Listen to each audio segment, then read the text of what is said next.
everyone, welcome back to another episode of Mike's Mini Motors. So in this one we're going to go ahead and finish prepping the GY6 for Brandon's Ruckus. We'll get the transmission put back together and everything so that it's ready to go. It'll be slapped on. So let's go ahead and get that done, get right to it. So here we got the pressed gear back from the machine shop that Brandon dropped off on Monday. They had to press this part out and press the new one in.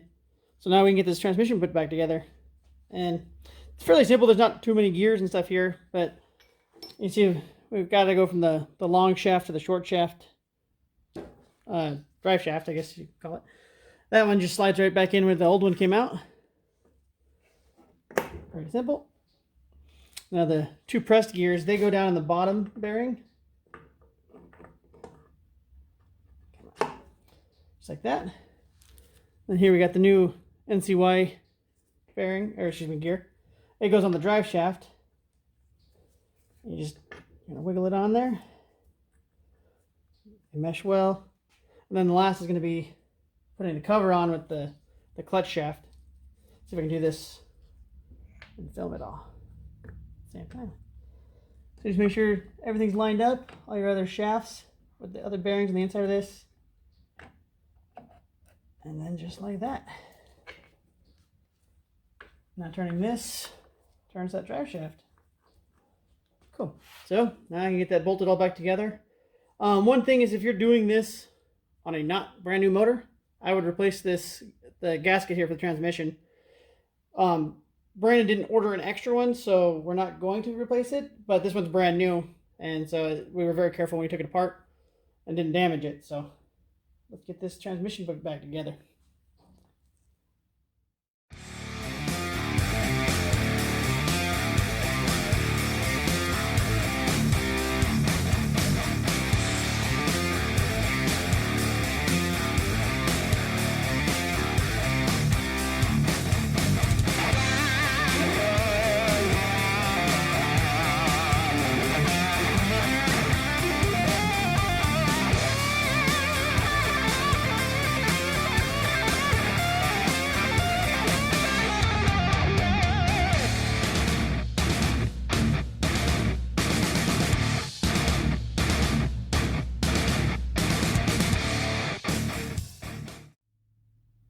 So normally I wouldn't recommend putting an engine on its side like this, but since this didn't really have much oil in it, whatever oil was in it came out in shipping. You can ask Brandon all about that.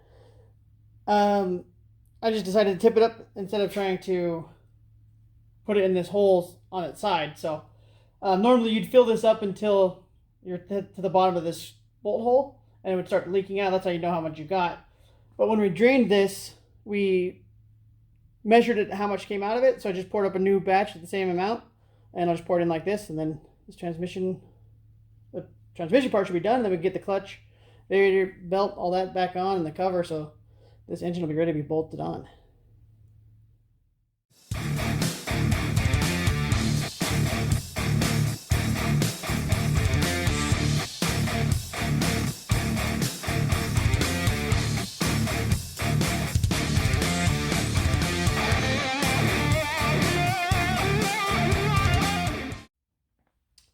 So the transmission is now full. It was a lot easier doing it this way, like compared to my Ruckus when it was on its side. There's a huge pain in the butt, especially too because this hole here is not very big. So even like this, my smallest little funnel I got, I had to force it and hold it in there. Otherwise it could have leaked. But I got her in there, didn't leak any, luckily. If you could tell in the hyperlapse, I could pour it and wait and pour it and wait because gear oil is so viscous.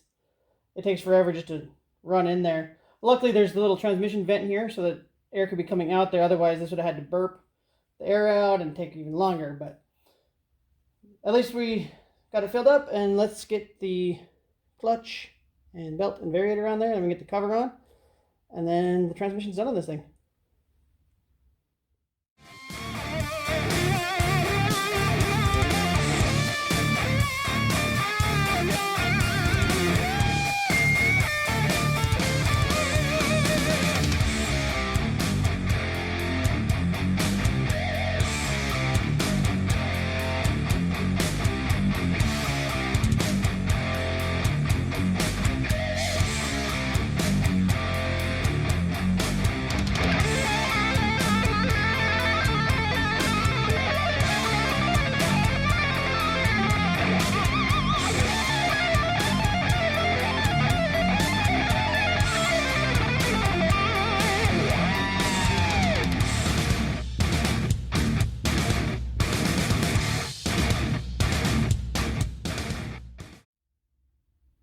there's the transmission all put back together.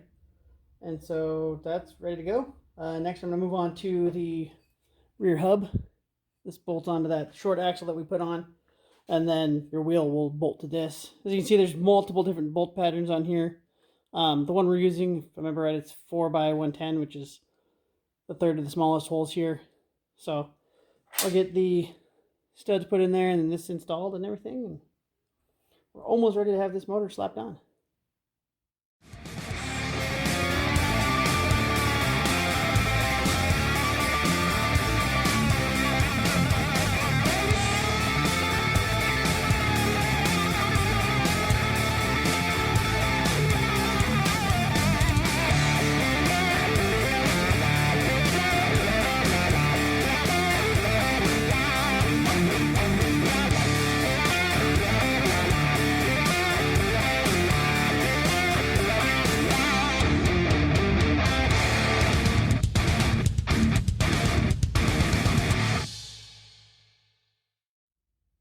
Alright, so the hub's bolted on. I put a nylock nut on here, but I also put Loctite just to be safe, because that comes off, so does your rear wheel, and we don't want that to happen. One other thing to point out is Brandon decided to run the lug nuts on here instead of, normally these are set up for a lug bolt.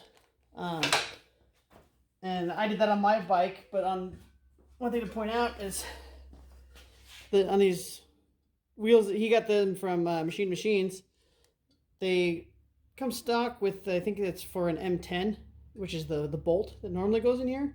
But these ones run M12s, so when we get to the wheel part, we will have to actually drill these out, unfortunately. But I'll wait till Brandon's here and let him drill into his wheels. So last thing we got left to do for this engine is, this one's really easy. Just pull the starter wire off of the starter that came with it, because we'll be using a different one that came with the rolling wrench harness. And then our vacuum lines here on the carburetor. So there's 2 nipples here on the intake. We're only going to need 1. So I'll either tee them together and then up to here, or just run one and plug the other one. So that's it. And then we'll get this motor to be ready to go.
So here's the vacuum lines I put on here. I happen to have some blue synthetic rubber, decent quality stuff that I put on here for Brandon, because it matches his color scheme. You can see here with the riser and stuff. And then got that power line off the starter, so we're going to replace it anyways. One other thing I got to do that I'm not going to film because it's not very exciting is this here little cooling tube. It takes the cooling air from the fan and blows it right here, which on a stock, whatever, scooter, go-kart that these come on, the carburetor sits back this way, and so it cools that off, but we're not going to need it. And then the linkage that attaches here to this point to the front of the frame would be in the way, so I'll just trim it down with a razor, and then this thing should be prepped and ready to go on.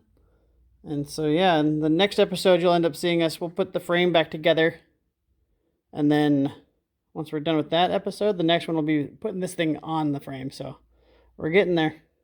So thanks for watching. If you like the content, go ahead and give the video a like. If you subscribe if you haven't yet, and leave a comment if you'd like. Thanks.